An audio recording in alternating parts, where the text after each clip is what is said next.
आज हम बात करेंगे क्रोनिक पेन के बारे में, पर्टिकुलरली क्रोनिक बैक पेन के बारे में। पहले तो हम ये समझेंगे कि क्रोनिक बैक पेन होता क्या है और ये क्यों होता है और इसके इलाज क्या है, इसकी प्रिवेंशन क्या है। तो सबसे पहले हम बात करते हैं कि ये होता क्या है। क्रोनिक लो बैक पेन होता है जब हमारी नीचे वाली बैक में दर्द होता है, चाहे वो हिप्स के एरिया को इन्वॉल्व करता है और लोअर बैक को इन्वॉल्व करता है। इसको हम लूज भाषा में डिस्क डिजीज या शैटिका भी बोलते हैं। एक बार थोड़ा सा समझेंगे कि ये पेन होता किस वजह से है। ये हमारे स्पाइन का मॉडल है, इसको हम दो तरीके से स्टडी करेंगे। एक पीछे से आप देखेंगे तो इसमें बहुत सारे जॉइंट्स हैं। ये पीछे वाला हिस्सा है, ये बैक में स्पाइन है जो हमें फील होता है, जो छोटी छोटी गांठें हमें फील होती हैं, ये स्पाइनस प्रोसेस होता है और ये जॉइंट्स होते हैं। आप देखेंगे इसमें जॉइंट ही है पूरे स्पाइन में। आगे की तरफ देखेंगे तो ये स्मूथ है, इसमें वर्टिब्रा है, ये बोन्स हैं मल्टीपल लेवल पे, और इसके बीच में ये डिस्क है, ये बीच में डिस्क है। ठीक है, अगर हम पीछे आते हैं तो हम देखेंगे कि इसके सेंटर से ये रेड कलर का जो मॉडल में दिखा रखा है, ये स्पाइनल कॉर्ड होती है जो इसके बीच में से जाती है।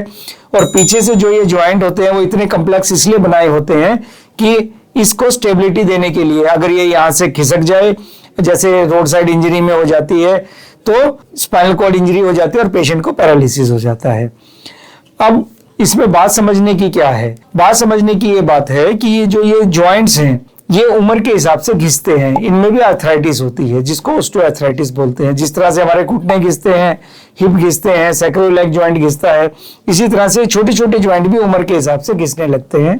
स्पाइन आप देखेंगे तो काफी पतला होता है, पर जो हमारी एक्चुअल थिकनेस है वो इससे कहीं ज्यादा है। तो स्पाइन को चारों तरफ से, चाहे वो आगे की तरफ से है या पीछे की तरफ से है, बहुत अच्छे मसल होते हैं वो सपोर्ट करते हैं। इसको हम ऐसे समझ सकते हैं कि जो ये स्पाइन है ये हमारी रीढ़ की हड्डी बोलते हैं हम इसको। रीढ़ की हड्डी कहते हैं कि एक वो चीज होती है जिस पे पूरी की पूरी स्ट्रक्चर खड़ी है। किसी भी एक स्ट्रक्चर में भी हम बोलते हैं ना, ये इसकी रीढ़ है और इस पे ये खड़ा है, तो हमारी भी मजबूती जो है वो इस रीढ़ की हड्डी की वजह से है, स्पाइन की वजह से है। क्योंकि इसमें जॉइंट्स बहुत हैं और डिस्क बहुत हैं, ये एक अनस्टेबल स्ट्रक्चर है। और ये अनस्टेबल स्ट्रक्चर होने की वजह से अगर हम ठीक से एक्सरसाइज नहीं करते या हमारा पोस्चर ठीक नहीं है तो ये जो डिस्क है इन पे ज्यादा प्रेशर पड़ता है और ये हमारे डिस्क प्रोलैप्स हो जाता है जो पीछे नसों को, यहाँ से नसों को दबाती है। नेक्स्ट टाइम हम बात करेंगे कि इसके लक्षण क्या होते हैं और इनसे कैसे बचा जा सकता है। Thank you.